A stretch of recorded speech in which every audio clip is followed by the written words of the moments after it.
Well, Joe Biden's sippy cups, pathetic, incoherent, at times even angry and unhinged performance in Geneva today on top of his disastrous G7 meetings. Let's be clear. The so-called summit with Vladimir Putin did absolutely nothing to advance any American interests in any way. That's a fact. Instead, Vladimir received a massive platform in exchange for zero concessions whatsoever, and Putin then used that platform to take shot after shot after shot at our country, the United States of America. Joe, of course, was nowhere to be found, correcting the record because he was afraid to stand next to Vladimir, probably because he's not capable of doing it. Putin did not commit to ending the cyber attacks against our country. He didn't take responsibility for the hijacking of over 100 U.S. companies, 9 federal agencies. He didn't agree to free Americans, now wrongfully imprisoned in his hostile regime of Russia.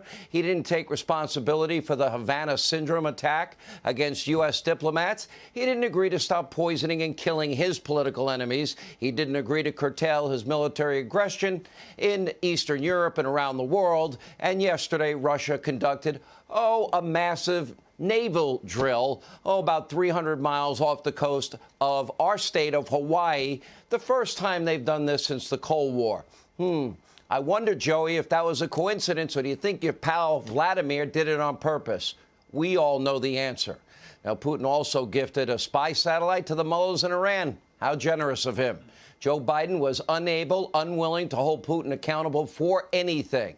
As the chairman of the Human Rights Foundation put it today, even on MSDNC, Putin got what he wanted. Does that surprise anybody? Remember, just after Joe shuttered the Keystone XL pipeline, high-paying career jobs for our fellow Americans in the energy sector, skill-specific jobs that he just took away with the stroke of a pen, then Joey turns around and gives Vladimir Putin, the nod. He literally says, OK, on the Nord Stream 2 pipeline into Germany. That would bring the country that we're helping to defend against Russia, that would bring them closer and help make Russia richer again. And by overriding the State Department recommendation, Joe was told not to do it, and he did it anyway. He gave the waiver and lifting all U.S. sanctions on the project. And what do we get in return for this grand gesture that will enrich Vladimir Putin and Russia? Nothing. We got nothing. Appeasement doesn't work, has never worked, never will work, especially when the commander-in-chief is, like Joe, frail and weak and constantly cognitively, weakened. Putin doesn't respect and he doesn't fear Joe Biden in any way. So let me be clear. We are not rooting for that hostile actor, that murderer, that killer from that hostile regime. He's a killer. He's a thug. And frankly, he's evil. He's a criminal in charge of a massive nuclear stockpile. So obviously, it is critical that the U.S. has a president who is sharp, mentally alert, tough, tenacious, and a president willing to turn the screws on Vladimir to keep him in check. Unfortunately, Joe is not that guy. This week, Joe bumbled his way through Europe, embarrassing the U.S. every step of the way. Today, he showed up to the summit with a pile of flashcards that he was constantly referencing and had a hard time keeping up with. Following the summit, no joint press conference. Why? Because the administration knew darn well Joe would be humiliated, and for good reason. Instead, Joe delivered a short, scripted speech from a teleprompter. If I had to bet, it was probably written by his staffers before they left Washington. And get this, during the remarks, President Sippy Cup once again botched his favorite line from your Declaration of Independence. Don't believe it? We got the videotape. I made it clear to President Putin that we'll continue to raise issues of fundamental human rights, because that's what we are. That's who we are. The idea is we hold these truths self-evident, that all men and women, we haven't lived up to it completely, but we've always widened the arc of commitment and included more and more people. All men and women, created by the thing. The thing. God, Joe, God, the creator of everything. Joe was clearly flustered. Look at your screen. At one point, he took off his coat, dropped it on the ground, took off his sunglasses, and then put them back on. Then he took them off again, then back on again. As you can see, Joe did not look particularly sharp. After his short prepared remarks, Joe took a few questions from a handful of, once again, pre-selected reporters. Why have any spontaneity in life? But even that was too strenuous for President Sippy Cup. Now, just watch as Joe becomes completely unhinged after a very normal, reasonable question, even from a fake news CNN reporter. Take a look. Why are you so confident he'll change his behavior, Mr. President?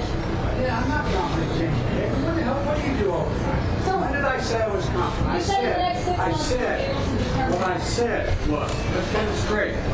I said what will change their behavior is that the rest of the world reacts to them and it diminishes their standing in the world. I'm not confident of anything. I'm just stating the fact. But given his past behavior has not changed, and in that press conference after sitting down with you for several hours, he denied any involvement in cyber attacks. He downplayed human rights abuses. He even refused to say Alexei Navalny's name. So how does that account to a constructive meeting as President Putin? You don't understand that, you're in the wrong business. Looks like Grandpa got agitated at the reporters. Anyway, could you imagine if that was President Trump who said that? Everyone, fake news, CNN, they'd be apoplectic right about now, and that would last for weeks and weeks on end. President Trump is attacking the free press, they would explain.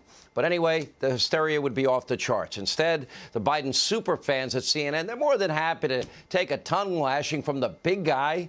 A few minutes after that outburst on the tarmac, Joe was still very agitated, whining that the media was being too negative. Apparently, Joey thinks he deserves more praise from his friends in the media mob that put him in the media mob protection program as a candidate, and now he's in the media mob presidential protection plan. Take a look.